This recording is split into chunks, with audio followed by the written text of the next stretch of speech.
The beaches were never meant to be a battlefield. They were meant for families, summer holidays, peace. But in 1940, the sands of Dunkirk became a desperate gateway to survival. The last hope for an entire army trapped between the sea and the unstoppable force of the Nazi war machine. This is the astonishing true story of the evacuation of over 338,000 Allied soldiers. A story of chaos, courage, and a miracle born from ordinary people who refused to let hope die. Let's go back to where it all began. Germany's invasion of France was fast. Too fast. While the Allies expected a long struggle, the German blitzkrieg swept across Europe with a speed that shocked the world. Town after town fell. Defensive lines crumbled. The Allied armies, British, French, Belgian, found themselves pushed back step by step until there was nowhere else to go. Cornered, cut off, outmatched. By late May, nearly 400,000 soldiers were squeezed into a shrinking pocket around the French port of Dunkirk. Behind them, Nazi forces closed in. In front of them, the cold expanse of the English Channel.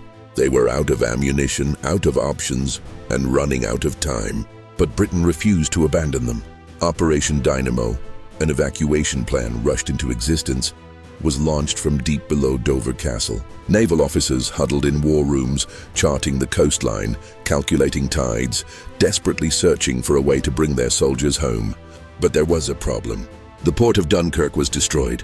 The waters were too shallow for big warships to approach the beaches, and the Luftwaffe swarmed the skies, bombing relentlessly. It seemed impossible. Yet, in the middle of the destruction, a quiet bravery began to rise. As dawn broke, soldiers lined the beaches in long, endless queues. They were exhausted, many shaken from days of fighting. The sea breeze carried the smell of smoke. Burned-out vehicles dotted the sand. Aircraft roared above. Every moment could be their last. But then, out on the horizon, a shape appeared. A ship and another. And another. Destroyers, minesweepers, tugs, anything that could float, began creeping toward the shore. Men cheered. Some cried. Some simply stared in disbelief. Help had actually come. But the larger ships still couldn't reach the beaches. So soldiers waded into the freezing water, chest deep, holding rifles high, while waiting for boats to pull them aboard. Lines stretched hundreds of yards into the sea. And while chaos reigned around them, the British and French held the perimeter, fighting to buy precious minutes for the evacuation. That's when something extraordinary happened, something nobody predicted. The call went out across Britain. Boats needed. Any boats, and the people responded. If this story is gripping you the way it has gripped generations, hit the like button. It helps more people discover these powerful moments in history. And if you love true historical stories, make sure to subscribe for more. Now, let's return to Dunkirk. Fishermen, lifeboat crews, sailors, even families with simple pleasure boats. They sailed willingly into a war zone. These were not soldiers, not trained rescuers, just ordinary men and women with extraordinary courage. Hundreds of little ships crossed the channel, bouncing over waves, dodging mines, weaving through burning wreckage. Some carried a dozen soldiers at a time. Others could carry only a few, but each one mattered. A tiny fishing vessel might pull 30 men from the sea. A simple family boat might save soldiers stranded in the surf. Every crossing meant more lives brought home. The beaches became scenes of overwhelming emotion. Soldiers shouted in relief when they saw the small boats coming in. They helped each other aboard. Some fell to their knees, overcome. But the danger never stopped. German bombers swooped overhead.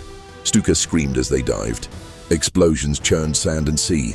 Yet the evacuation continued, day and night. Despite fires, despite air attacks, despite tidal challenges, the boats just kept coming. By the time Operation Dynamo ended, over 338,000 men had been rescued. No one had believed such a number was even possible.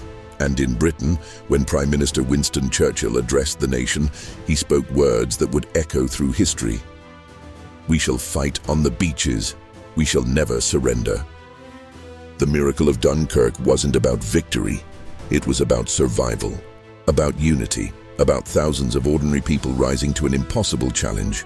It was a moment when a nation refused to let their soldiers die alone. A moment when courage crossed the sea.